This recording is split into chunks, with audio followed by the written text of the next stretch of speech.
കോൺഗ്രസ് പ്രവർത്തക സമിതി അംഗം മുതിർന്ന നേതാവ് രമേശ് ചെന്നിത്തല മുംബൈയിൽ അറസ്റ്റിലായിരിക്കുന്നു.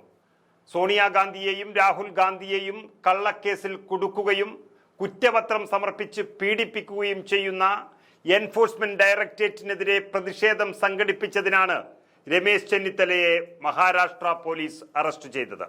മഹാരാഷ്ട്രയിലെ കോൺഗ്രസ് അധ്യക്ഷൻ അടക്കമുള്ള ഉന്നത സംസ്ഥാന നേതാക്കളും അറസ്റ്റിലായിട്ട് ഉണ്ട് എന്നാണ് റിപ്പോർട്ട്. നാഷണൽ ഹെറാൾഡ് കേസിലെ ED നടപടിക്കെതിരെയായിരുന്നു രമേശ് ചെന്നിത്തല അടക്കമുള്ള കോൺഗ്രസ് നേതാക്കൾ മുംബൈയിൽ പ്രതിഷേധം ശക്തമായി സംഘടിപ്പിച്ചത്. തുടർന്ന് പോലീസ് എത്തി പ്രതിഷേധക്കാരെ അറസ്റ്റ് ചെയ്ത് നീക്കി. രമേശ് ചെന്നിത്തലയെ ദാദർ സ്റ്റേഷനിലേക്ക് മാറ്റിയിരിക്കുകയാണ്.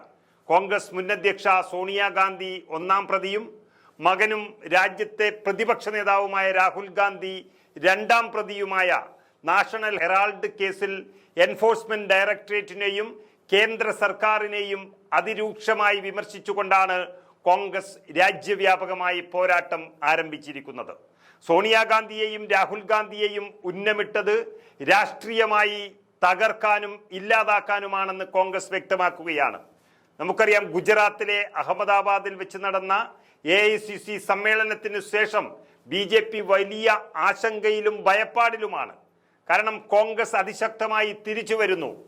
അങ്ങനെ തിരിച്ചു വരുമെന്നും നടക്കാനിരിക്കുന്ന നിയമസഭാ തെരഞ്ഞെടുപ്പിൽ പല സംസ്ഥാനങ്ങളും കോൺഗ്രസും ഇന്ത്യ സഖ്യവും പിടിച്ചെടുക്കുമെന്നുമുള്ള ഒരു പ്രതീതി ഈ രാജ്യത്ത് സംജാതമായിട്ടുണ്ട്. എന്നാൽ അത് നടക്കാതിരിക്കാൻ കോൺഗ്രസിന്റെ ഏറ്റവും പ്രധാനപ്പെട്ട നേതാക്കളെ തന്നെ കള്ളക്കേസിൽ കുടുക്കി അകത്താക്കാമെന്ന BJPയുടെ ചിന്തയാണ് ഇവിടെ വിജയിപ്പിച്ചെടുക്കാൻ ശ്രമിച്ചുകൊണ്ടിരിക്കുന്നത്. അതിനെതിരെയാണ് കോൺഗ്രസ് സമരം ശക്തമാക്കിയത്.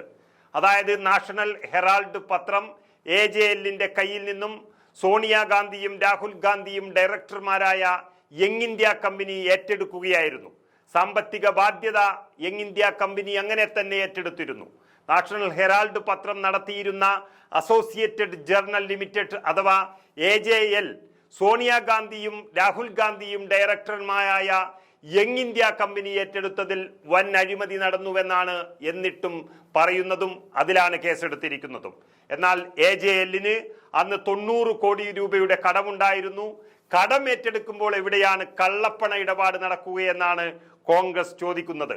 ഇങ്ങനെ കോൺഗ്രസ് നേതാക്കളെ യാതൊരു കാരണവുമില്ലാതെ കേസിൽപ്പെടുത്തിയത് കൊണ്ടാണ് കോൺഗ്രസ് രാജ്യവ്യാപകമായി സമരം നയിക്കുന്നതും ഇപ്പോൾ രമേശ് ചെന്നിത്തല അറസ്റ്റിലായതും.